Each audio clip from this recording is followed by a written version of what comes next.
man. If you stopped eating gluten, you'd feel way fucking better all day. Whenever you feel shitty, that's because of gluten. That's not true. Who It the is. fuck told you not to eat gluten? It's just true. You don't even know what gluten I know what is. fucking gluten is. No, you have no idea I what do gluten know what is. gluten is. Gluten's a vague term. It's something that's used to categorize things that are bad. You know, calories, that's a gluten. Fat, that's a gluten. Somebody just told you you probably shouldn't eat gluten. You're like, oh, I guess I shouldn't eat gluten. Gluten means bad shit, man, and I'm not eating it. Oh, God. This bite is better than the previous bite. Gluten! Hey, what's up, everybody? Welcome back to the the FATMAN and Chill. I'm sorry, we call it Chillcast for short because we don't have to say the name over and over again. Welcome back. This is going to be on this episode. We are doing our review of the movie. This is the end. Going with the horror theme for the month of October. This was more of a comedy horror, so we'll do that. We're gonna keep rolling on with the month of October.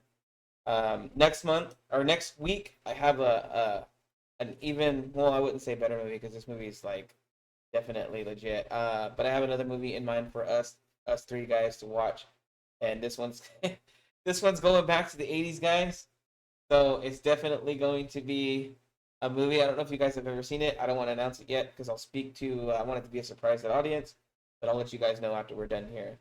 Um, Z is gonna start off with Z, and I think Blue too. They're gonna chime in on the WWE news. So we'll get you guys started with that. But before we get started, we are now at 90 subscribers, guys. So YouTube, you are doing it, and we appreciate all the support and all the newcomers that are coming in. 10 more, and then the entertainment package is activated. So 10 more subs. So those of you who are subscribed now, share it, send it out, and let us know, and let them know that we're here. And then current subs and new subs, you're all entered in for that entertainment package. And I now have an idea on what that's going to be. So let's get that going. Before we get started, I want to shout out some of the newest subscribers. I told them that I would shout them out. Go look at their stuff too, you guys, if you're watching. First of all, we got the Wizard Manny. Shout out to you. Cellcouth. Shout out to you. Rush Hand. Pat Zox. Osgod. The Rainmaker. Florida Finance.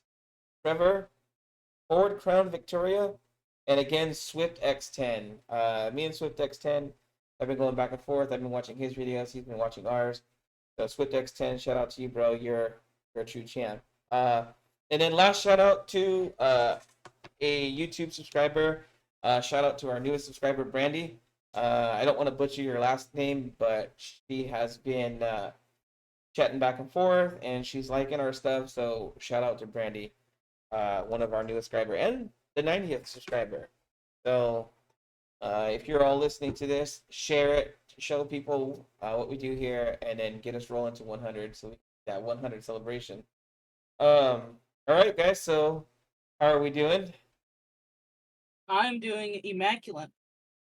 Blue, how are we doing? I'm doing it absolutely fantabulous. Nice. Oh, so there you go. So yeah, so as you two know, you guys it was Zeta suggested it. We do This is the End. Oh wait, you know what? Actually, scratch that. I forgot. Blue gets to pick the movie this time. So yeah, Me? yeah. So next week's podcast is on you. So you get to pick. Got to be a horror movie. Doesn't matter what era. Something that all three of us can watch. So yeah, you're up this time. But yeah, this is the interview. So what do you guys? So before we get started, what are you guys watching? And if you're not watching anything, what do you look forward to watch? Start with you, Z. Well, actually, as of currently, I am currently watching the NXT show as it's going head to head with AEW today. Oh, that's right. And they're pulling out all the stops. You know, I'll keep this brief. They had Asuka on the show right now. LA Knight's being a guest referee. Cena's there. Paul Heyman's there. You know, they're trying to pull out all the stops to keep the ratings in. as much as they can. I'm gonna mute my computer crazy. Oh, cool. Yeah, I wasn't able to watch that tonight. I missed it. Work kept me a little bit longer. What are you watching, Blue? I've kind of just been watching what he's watching whenever it's on. Okay. Right, so these guys are watching the WWE goodness. Me, last night I watched this movie for probably like the 1000th time, so I'm pretty fresh on it. We will be reading from the plot summary from Wikipedia, just so that you guys know what's going on. But as far as looking forward, I cannot wait for the new Goosebumps on Disney Plus. Is it just me, or is anybody else excited about the new Goosebumps? Because it looks awesome. Or do you two even know what Goosebumps is? I forgot. I'm like way beyond your era. I remember the old Goosebumps had Jack Black in it. Yeah, that was the movie. Yeah. And then they had the TV show. It was actually pretty good. Like growing up, I don't know if it was just me, but I was like, the CGI was pretty good growing up. Yeah. See, I grew up with it when it first came out, so I used to watch it on the legendary Fox Kids morning. And it would be, I'm really dating myself now. It would be Mighty Max, Power Rangers, Beetleborgs, PR Troopers, and then we rounded it out with the well, actually no, it was Ninja Turtles after that. It was weird. It was a live action Ninja Turtle show, and it was actually pretty decent. It wasn't too bad. And then we finally got to the Goosebumps. The Goosebumps ended the day. So yeah, I used to love the old show, but this one is centered more towards adults while still keeping its kitty theme, but more of a dark side to it. So yeah, I can't wait for the new Goosebumps.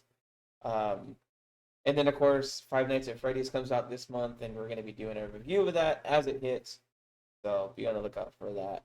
All right. So anyways, let's get right into it. So on the newest episode of the Fat Man and Chill, the Blue, give your guys' take on the WWE happenings, and then I'll just sit back and listen. We'll let Zio mainly, because Zio goes more into depth. It was more of me just being like, this was good, this was cool, Okay. this was bad, but he's more in depth person. So All right, Yeah. Z, take it away. So this past Saturday we had the, as they now call it, premium live event Fastlane. Overall, I have given this pay-per-view, as I still call them, an A+ in grade. Great pay-per-view throughout the night. There was only one match that me and Blue kind of agreed on. It was really slow. It didn't really keep us interested, and that was the triple threat match between Io Sky, Asuka, and Charlotte. Slow match. Io Sky retained her title due to Damage Control's help again. I gave that a C-. One of my lowest gradings I've ever given so far. For match one, for the first match of the night, we had Cody and Jay versus Judgment Day for the undisputed tag team champions. Surprisingly, Judgment Day did not win. Cody and Jay are now the undisputed tag team champions. Oh wow. Yes, it was all thanks to JD McDonough botching a move and pretty much taking Damian out of the equation.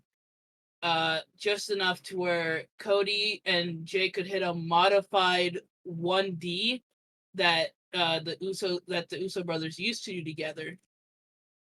With a Cody Cutter, pretty much combining both of them into one move. It's a phenomenal move.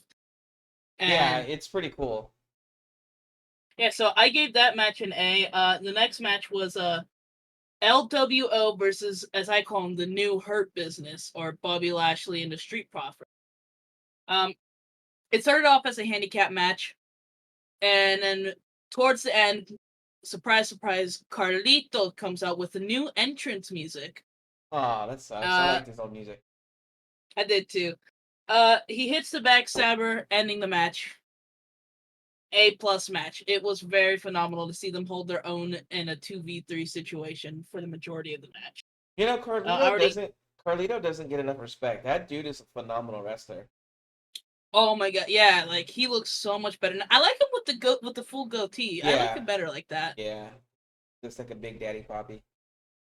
I already talked about the women's triple threat match. So moving on to match 4 of the night is LA Knight and John Cena versus the Bloodline.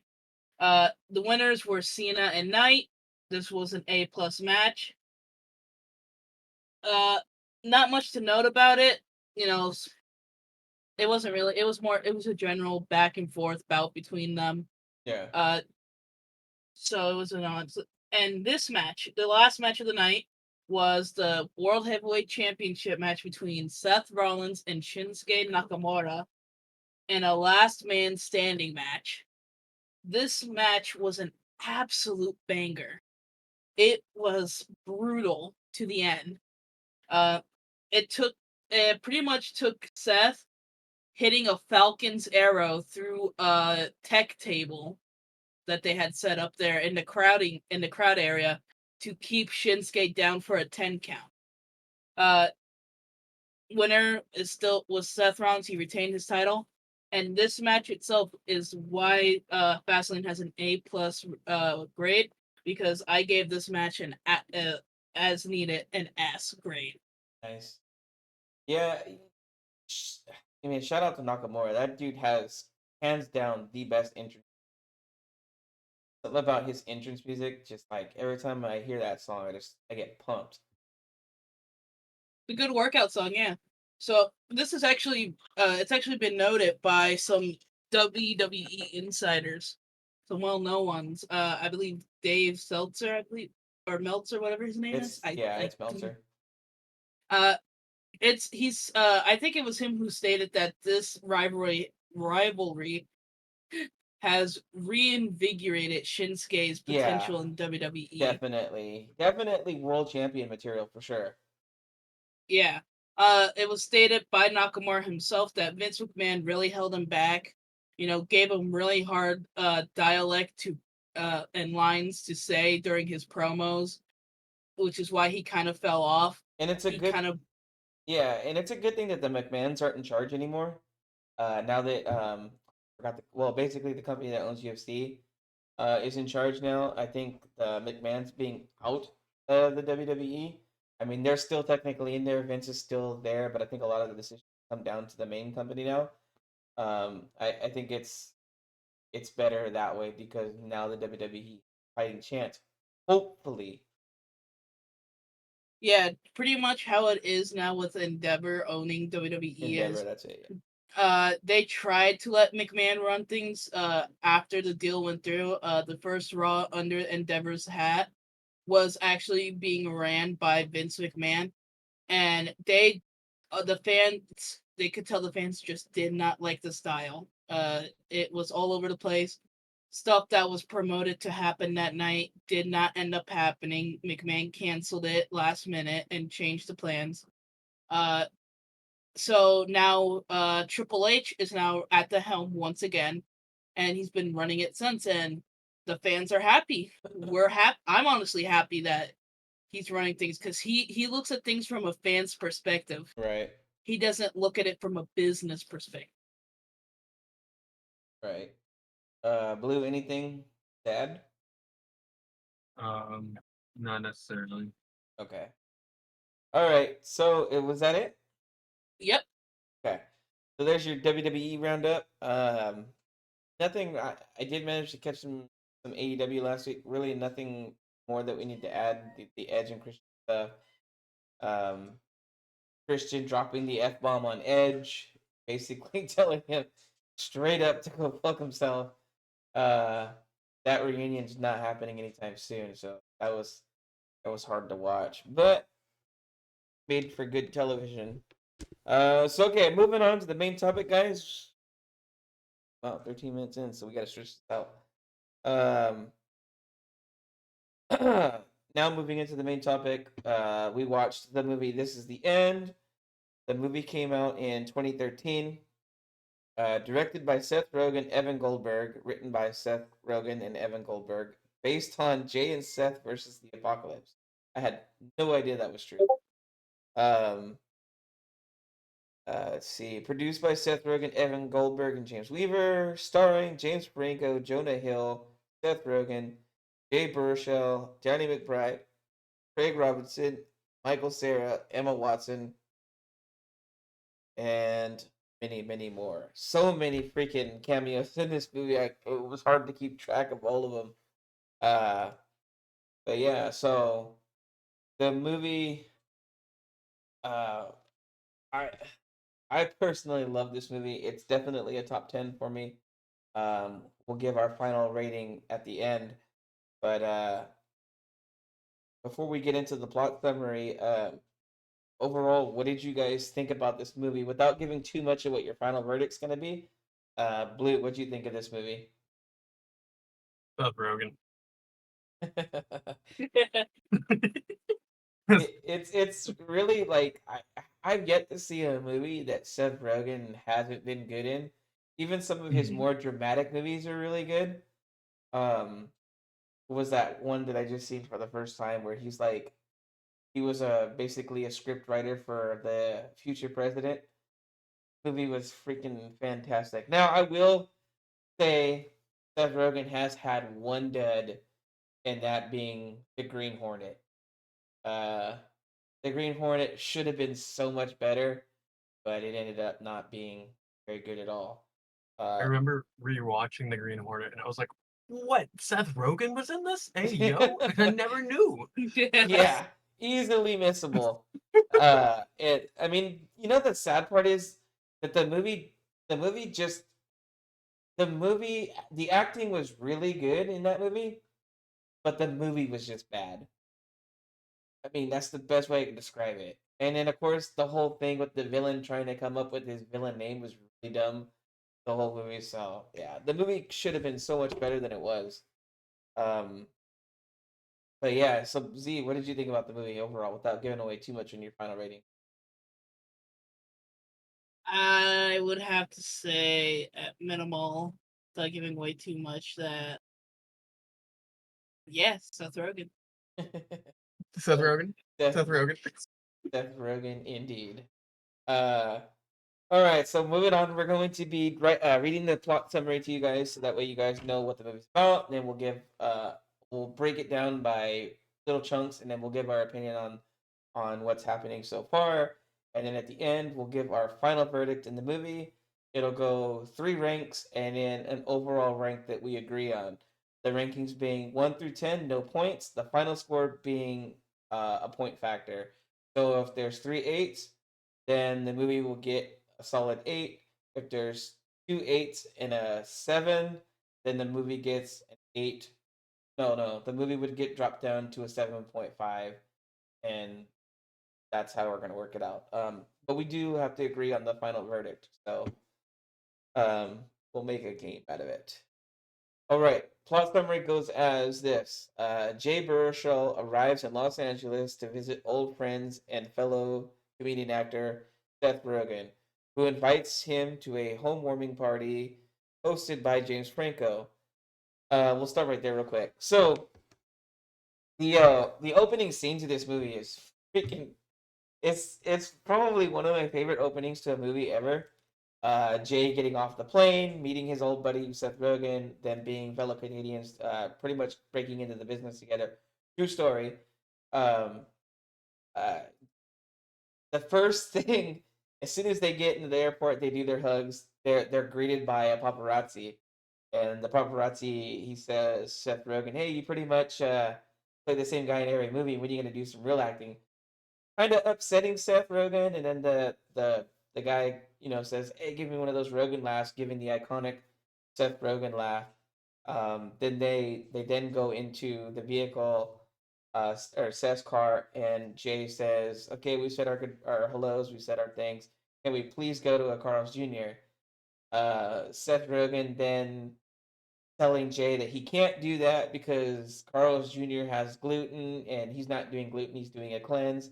And then doing a very hilarious back and forth on what is gluten, and Seth saying you're supposed to shit 6 times a day, Jay saying no, it's twice a day, and then them going back and Jay pretty much saying you're only doing that or saying that because somebody in Hollywood told you to. And then ultimately they end up in a Carl's Jr. with Seth Rogen loving every bite. He even Polluted. he even says he even says each bite is better than the last, and then the iconic gluten chant. So just the opening right there, you guys. What did you think? We'll start with you, Blue. I really liked it. I realized I think my favorite genre has to be stoner comedies. Oh How yeah, it is. Um, but it was a really creative intro. I liked how it's just them hanging out. right. Literally what, and I also thought it was creative that they played themselves. Yeah, So that made it key. that added like a really cool feel to it. Right. Uh, you know what, guys? Now that Blue said something about stoner comedies, we have a whole genre of stoner comedies. Just the Hey Kevin yo. Smith movies alone, which gives me an idea. We need to do Jay and Silent Bob and Clerks one time coming up soon. After, Clerk. we'll shoot They, those for November if we can. they have 3 they have 3 of those, right? Yes, they have 3 Clerks. That movie, I remember my friend showed me it, but like I don't remember that much of it, but I remember I loved it. It Clerks was a good movie. 1 All of them. is an all-time great. Clerks 2 is the greatest, and then Clerks 3. Clerks 3 is a movie. You have to really watch it to get your opinion of it. I'm 50-50 on it. I probably need to watch it again to get a final verdict on it. But yeah, the Clerks movies are great. But no movie is better than Jay and Silent Bob Strikes Back. Hands down, the best Kevin Smith movie ever, next to Mallrats. Um. Anyways, moving on. Z. So, what did you think about the opening segments to the movie? And Complete can we give a bangers. shout out real quick to Gluten? Gluten. Well, as people can tell on the YouTube side of the podcast, I'm not one to shy away from gluten. Judging by my I'm looks. drinking gluten. Gluten. Hey, I know it may not look like it, but I love gluten. But yeah, the opening scene, honestly, and then was honestly good. Hearing the guy just ask for the Seth Rogan laugh, and then Seth Rogan just doing it on command like that, it's hilarious. Which honestly makes me know, believe in real life that that's not Seth Rogen's laugh. That's just his acting laugh. I'm almost certain of it. Getting attacked by You kitties. you have the cutest cat. Kitties. Instead of mustache, hey Yeah. yo, Yeah. that's Sir Kitty. You guys, when he, I have 2 of them. So I have this guy, and then I have an all black one, and their names are Harold and Kumar. They're so cute. of course. I really named my cats Harold and Kumar. All right, It so just felt yeah, right. about this movie, I actually, fun fact, I saw this movie when it came out in theaters. My sister, when we were living in Florida at the time, my sister and my cousin Dakota, as I call him, took me to go see this movie in theaters, and boy, was I not expecting a lot of the stuff that happened in this movie. Yeah, really. It really gets even crazier. All right, so moving on. See, where did I leave off at? Okay, so the plot summary gets pretty thick into it pretty quick. Seth takes him let's see, housewarming party hosted by James Franco. Jay is uncomfortable at the crowded party, so Seth takes him to the convenience store to get cigarettes.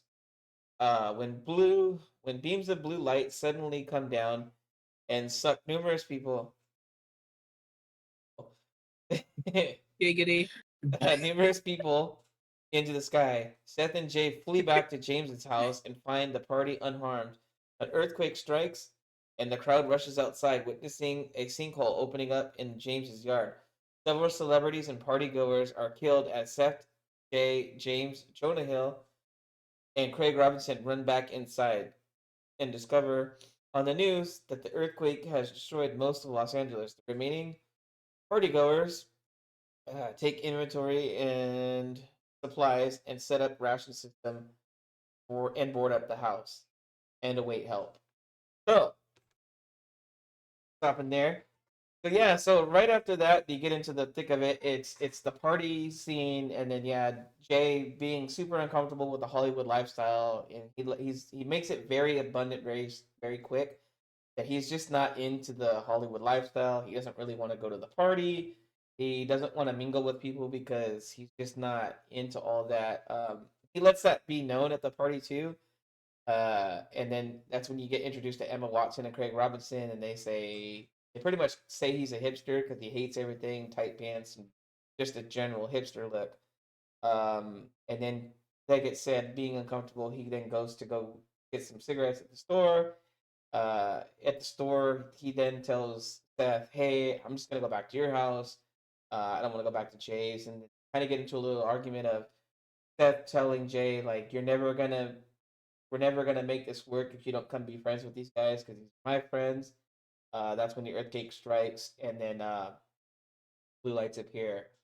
Um, as they run back to like just craziness happening, that's when the earthquake happens and it opens up the thing in the yard, the sinkhole, and as celebrities just start falling in. Like some of the biggest names: Aziz Ansari, Rihanna, Kevin Hart. I forgot some of the other guys. Paul Rudd squishes some girl's head from running. Uh, some of the How I Met Your Mother cast gets launched into the hole. But I think before the hole actually opens up, the one of the best parts of the movie is Michael Cera. He's they're out there all watching the hills of Hollywood in flame, and he's out there yelling, "All right, who stole my phone?" and uh, just interrogating everybody on his phone. While he does that, a street light pops up and pretty much impales him through the chest, um, lifting him up, and his cell phone ringing in his pocket as he grabs it and says how embarrassing it was. He had his phone the whole time, and then all the chaos ensued from there. So, what do you guys think about the convenience store and the sinkhole part? And yeah, so I personally thought it was hilarious just watching some of the stuff happen, and then another part that happened later on. I was just like, yeah, this movie. As soon as I seen this part, I knew this movie was it. So, what did you think about it, Blue? Oh, I zoned out. My bad. We're at the ADHD. we're at the convenience store, and then the sinkhole opening up at Franco's.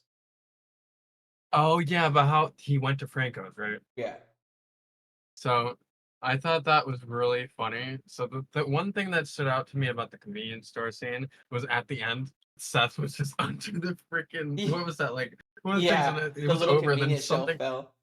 and then something else fell on him after, and he was like, "Ah!" And then it's funny because in most movies with James Franco, he always goes there.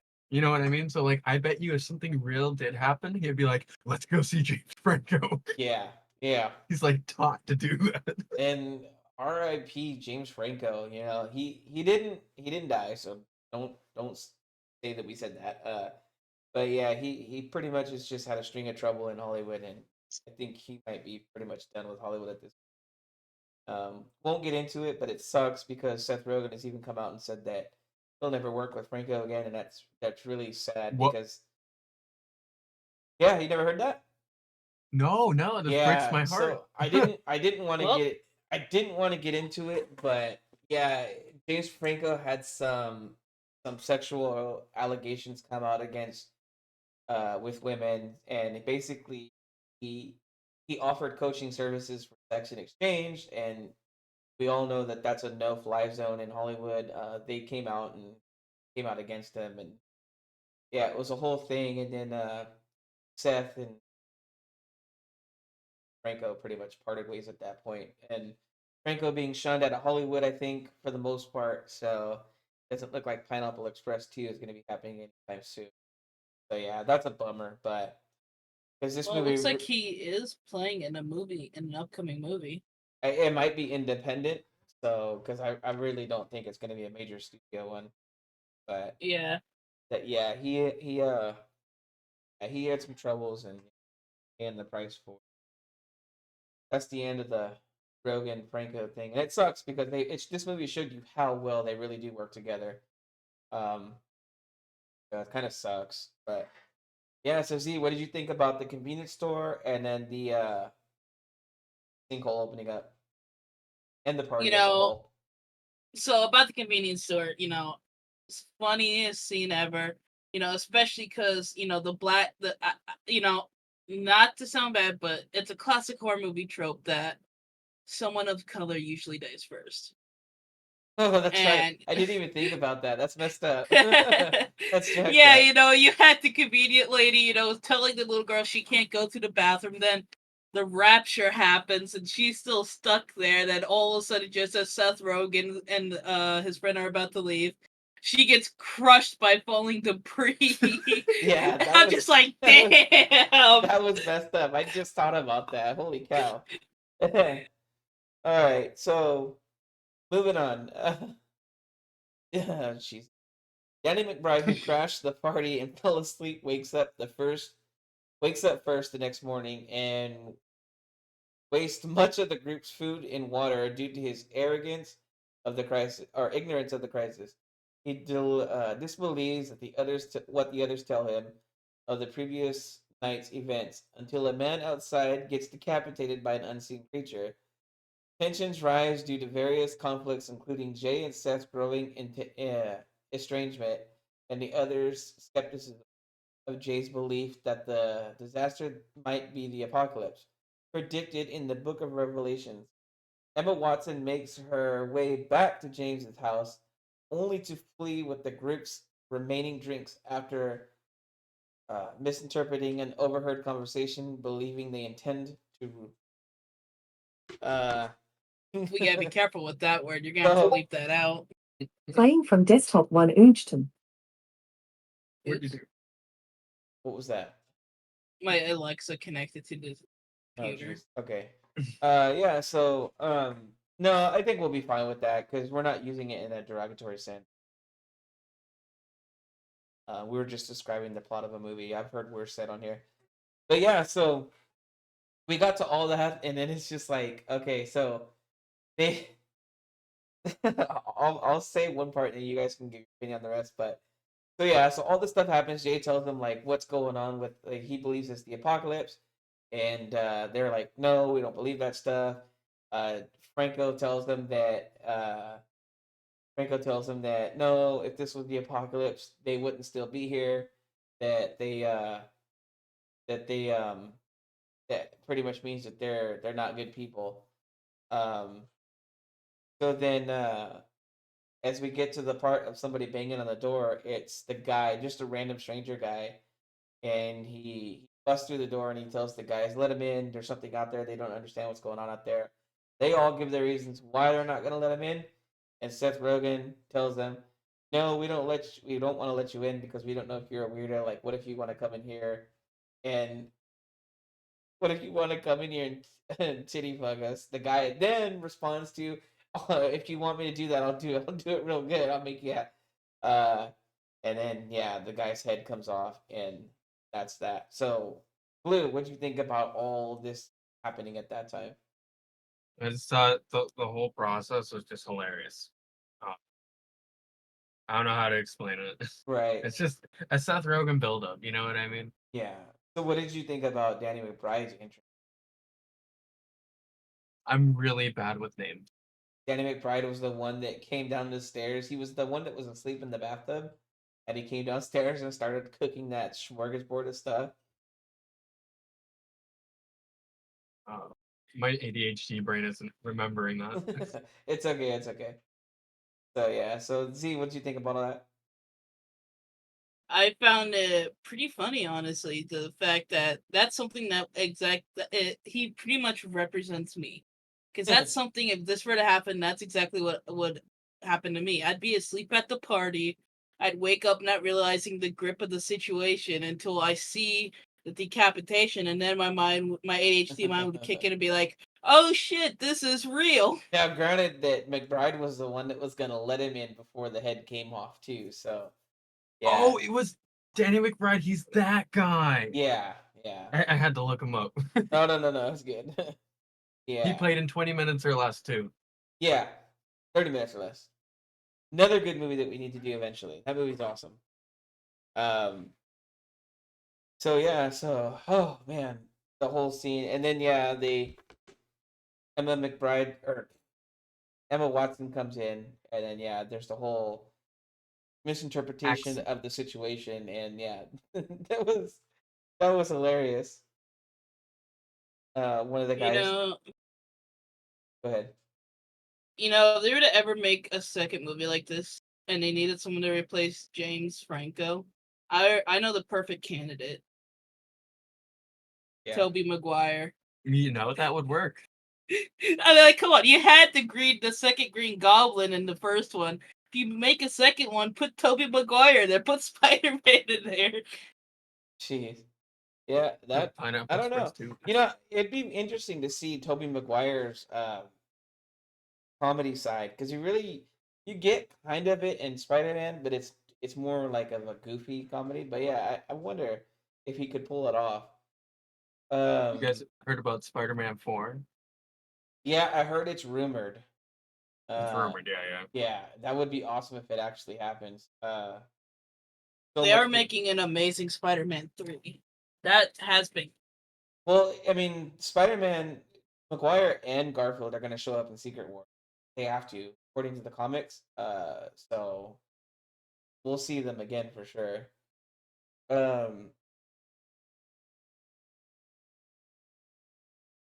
So yeah, and then Emma Watson stealing their drinks and then them going to the camera being like, "We just got robbed by Hermione." That was hilarious. That was so good. Okay, so then moving on. Craig tries to obtain water from James' cellar only to find the doors locked outside. He encounters an unknown being, causing him to believe Jay's theory. Jay and Seth dig through the floor and find water, but Danny wastes most of it out of spite, and the others kick him out of the house. Before leaving, Danny reveals that Jay was in town 2 months prior, but stayed at a hotel instead of with Seth due to their strained friendship. That night, Jonah prays for Jay to die, Jesus, and is possessed by a demon, while Craig and Jay head to the neighbor's house to scavenge for supplies. Seth and James get attacked by the possessed Jonah. Jay and Craig return to help subdue Jonah, tying him to a bed during an exorcism attempt. Jay and Seth fight and knock over a candle, starting a fire that engulfs Jonah and the house and forces the others outside. I have a quick question. What's up? Are we gonna bring up how he got possessed? Yeah, that's coming up right now. So, do you remember? I sent a picture. I sent a picture to him, so that's why we were laughing earlier. Okay. Of how he got possessed. So, do you remember how he got possessed, though? You know the whole scene? Okay. Having a good time. All right. So, we'll go ahead and let you take over then. So, why don't you, we'll do that, and then we'll let you take over so you can just do that part. So, yeah. So, getting into this, it was funny because after Emma stole the water, then Franco was like, there's water.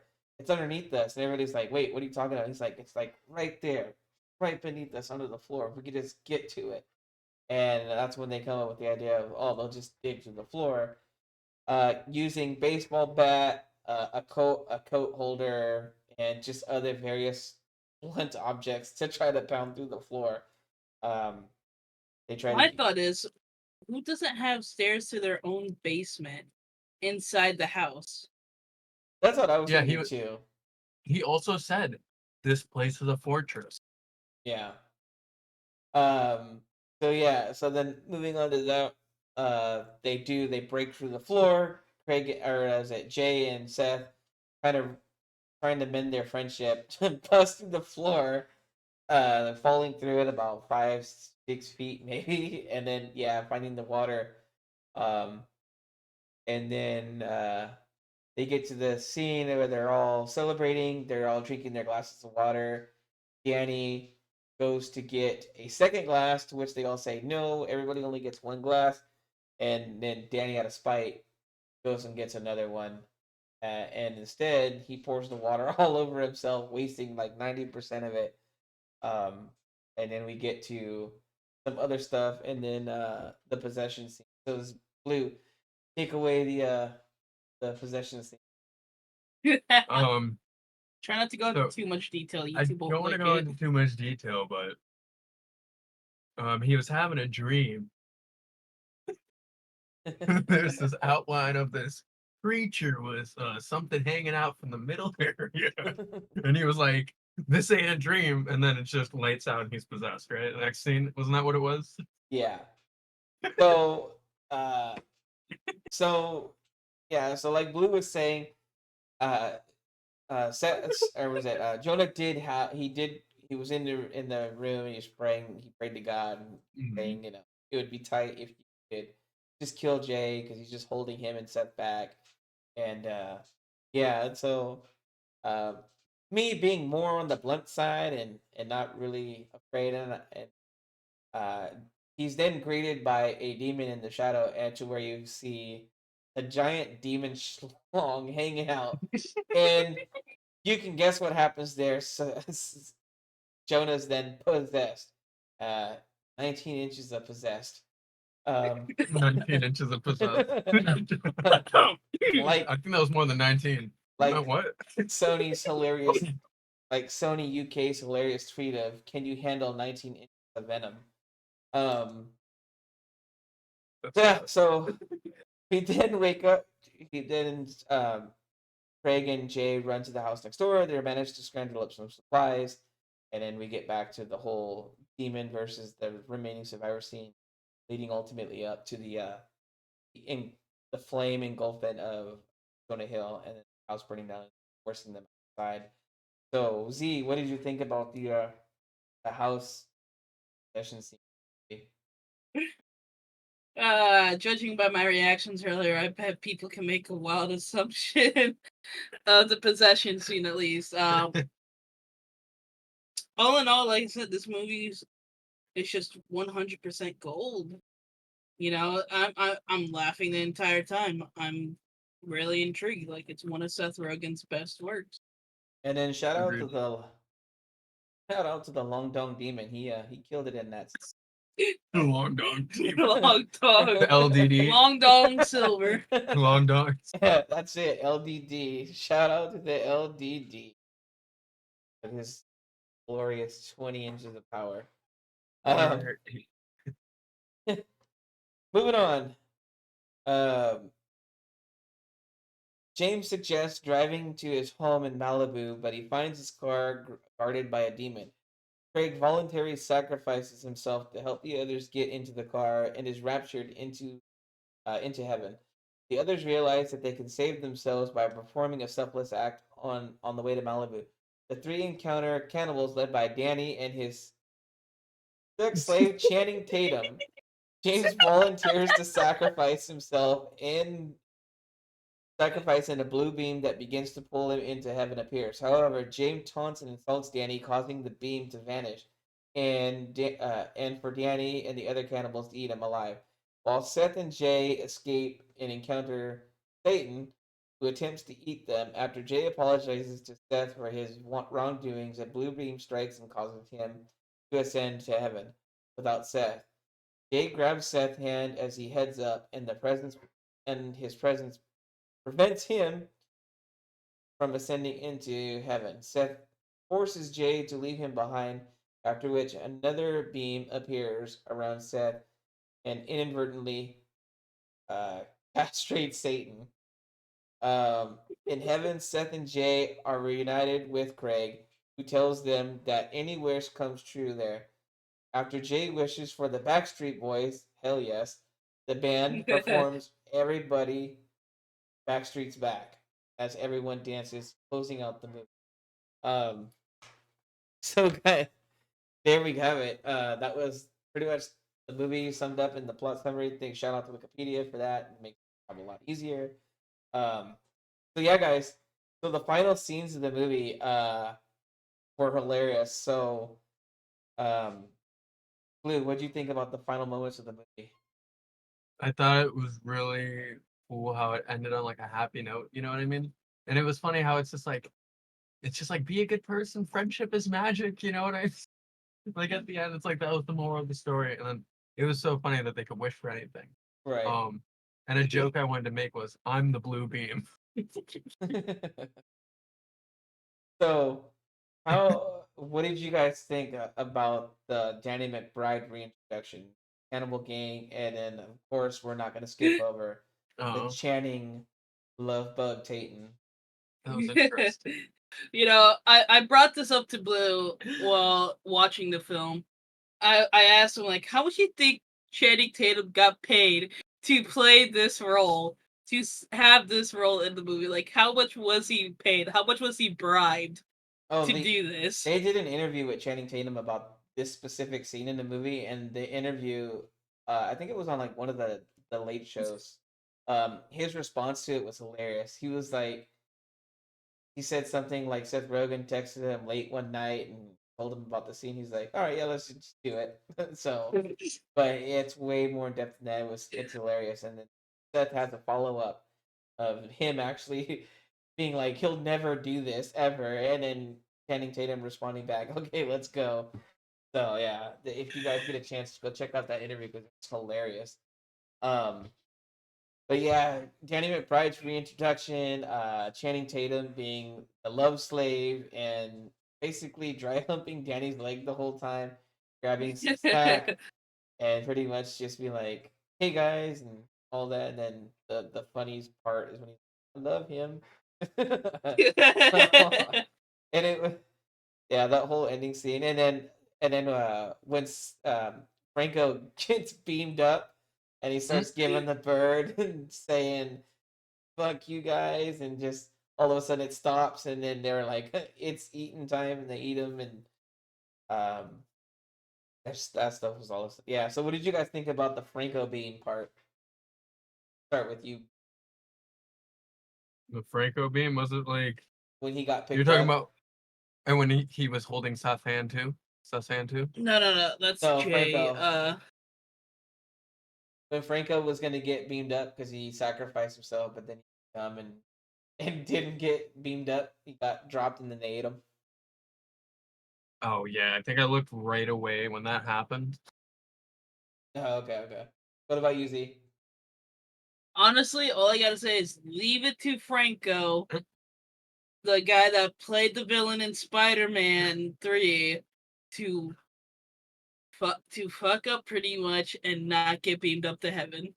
I was thinking to myself that I was like, this is probably what he would really do too. He'd just be like Oh so. yeah, He'd be like so like, what do they call that? Oh, Danny McBride said it when he did it. cocky. Yeah, pretty much. And yeah, he'd get the light shut off. But um, so skipping all the last part because we already went over it with the plot summary. So yeah, then they get into heaven and they meet everybody that's there, and then they wish for the Backstreet Boys, and then they bust out into the song, which I wanted to do the song for the intro to this podcast, but I'm pretty sure it'll get strucken down. So I'll have to come up with a new intro. Because yeah, I don't want to get copyright strike from the Backstreet Boys. So I'll do a makeshift intro. But maybe I'll do the gluten scene and then just have gluten repeat itself 100 times. We'll figure something out. I'll make an audio version of the gluten scene. Um. So yeah. So all right. So let's get going, guys. We're at 47, which is perfect for this podcast. 47 minutes in. We'll be wrapping up right around 50, 55, depending on where. So starting with UZ, what do you give this movie from 1 to 10, and then explain why? Oh, no explanation needed. I'm giving it a 10. A what? A 10. Oh, okay. Our first perfect score over here at the Fatman and Chill. Uh, so yeah, Z. So explain your 10. Well, honestly, you know, Seth Rogen's movies for me are usually hit and miss. You know, Pineapple Express for me was one of those misses. I Really? I found it funny, but it just didn't really keep my attention span. It However, with this movie, it did have its ups and downs, yeah. with this movie, it kept my attention span and it was funny. So it's like with my ADHD, that gives it a perfect 10. You know, it's very entertaining. Right. All right. So you guys have Z's perfect. It's a 10. And I will finally, I know I said I was gonna do it last time, but I will put our scores edit somewhere basis. Be on the lookout for this. Um So now, Blue, we're on you. I What do you give this movie? 1 to 10. I'll give this movie a Seth Rogen out of Seth Rogen, which is the same as he's 10 out of 10. Another 10. All right, so we're going, I we're I've going I've for it. I've personally always enjoyed Seth Rogen movies, but this one just it just hit different. Like it was just I don't it was like better crafted. I don't know how to explain Right. No, it. I totally understand. And I think it's because it came out older, and I prefer older movies too. You know what I mean? Right. Um, but yeah, it was definitely one of the most creative movies. And And one it, of the funniest. It had me laughing too, even though my attention span was everywhere. I would look up and laugh. You know what I right, right. And it was like you said earlier, the fact that they were all playing themselves and just not some random made up character, I think that shined the most light on the movie because basically for everybody that was in this movie, this was the quintessential movie for guys. Craig Robinson, um, Jonah Hill being hilarious, who's gone on to get not Oscar nominated now. James Franco, it's just this cast was just so perfect. You couldn't get any better. And even the very beginning with Michael Cera just being like the coked out, just party boom guy. Uh, we even had, I don't know if you guys noticed or not, but we even had a mini super bad reunion in the movie with uh Chris Palanci, I think his name is, Jonah Hill, and then Michael Cera, all three of them being together at the pool, and then Sarah blowing coke into Chris's face. Um, so we did get a kind of a mini super bad reunion too. So yeah, this movie was just hitting on all the right spots for me. So I, being it my turn, I'm gonna agree with these guys, and this is one of my favorite Seth Rogen movies ever, if not the favorite. I've seen all of his movies for the most part, even the dramatic ones. So for me, just based on the movie being a movie about literally about them, uh, giving you all the basic Hollywood tropes that they give and living it and pretty much making it all happen on camera. All the cameos from Kevin Hart to the How I Met Your Mother people to Aziz Ansari, one of my favorite stand-up comedians ever. Um, I give this movie just a perfect 10. Um, you really can't ask for a better movie than this. It hit at the right time, uh, and it was awesome. So yeah.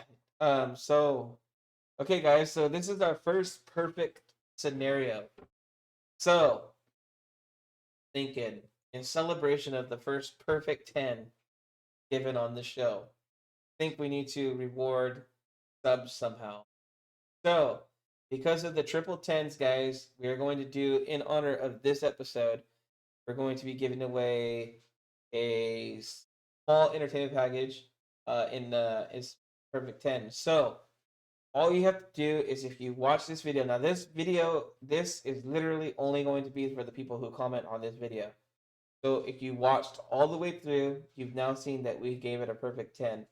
All you have to do is comment 10, just 10, 1-0, and then we'll draw at random and then guys a small entertainment package, which might or might not include the Blu-ray to the movie. They got the perfect 10. So this all comes out of the Fat Man's pocket, out of my pocket, and I do not mind because you guys help us three become big on YouTube. I have a feeling that we're gonna start going places and we couldn't do it without you. So yeah, perfect 10. So no need to go any further, guys. We don't need to do anything else. We all gave it a 10. So it's getting. I'll make some kind of a little thing. So yeah. So thank you guys for joining on the podcast as usual. Um, Really quickly, I hate to interrupt the no, go ending. for it, Z.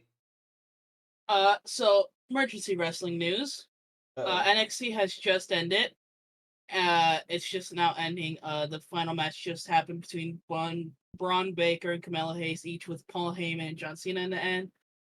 Braun being a sore loser, speared Hayes. And just to end out the match, it was teased, but no one knew if it was going to be true. However, it seems to be true. The Undertaker has shown up in his American Badass wrestling gear on a no. motorcycle and everything, and it looks as though he's gonna cut a promo on Braun and possibly hit him with one of his finishers. Oh no, Undertaker, no. They retired, bro. You were done enough. You've done enough. Them hips can't do anymore. But yeah, guys, so emergency wrestling news just right there. Undertaker is back momentarily. We'll see where that goes. Thank you guys for watching. Do the likes, do the subscribes. Don't forget to leave the comment. You can leave another comment, but don't forget to comment 10 in it, or just 10 as a separate comment. We'll pick another random. We'll pick a random person at beginning of the next show. So next Tuesday, and yeah. So in celebration of the perfect tens, guys. So yeah, shout out to our 90 subscribers. We are 10 away from 100, and then we plan on doing a big celebration at 100. That entertainment package is there. So yeah, guys, we can't thank you more than enough. We are climbing up the ranks. I know for some 100 is nothing, but it means a lot to us. So here's to more entertainment in the future. So I am the Fat Man over here at the Fat Man and Chill. The whole channel is the Fat Man Gaming. Y'all know us. Y'all love us. Down below me, we got Z. Z, give out your stuff. And As you guys can see, it's right here on my all right, little screen. Lou. For me, I can give out my Discord and Insta. All right, go for it. My Discord, all lowercase, Mr. Blue Sky XD, no punctuation or anything. And I think my Instagram is. One second. One second. I'm sorry. I hate to be You're this good. guy. You're good. It is Mr. Blue Sky Official, all one word. Okay. No punctuation either. All right, guys. So you heard it here, Mr. Blue Sky. I'm the Fat Man at the Fat Man Gaming. You know where to find me here. That's Zio Phillip right down there. You guys know where to go. And I'll catch y'all on the next one. Peace us out, guys. Peace out. Merry Christmas. You stay classy, San Diego.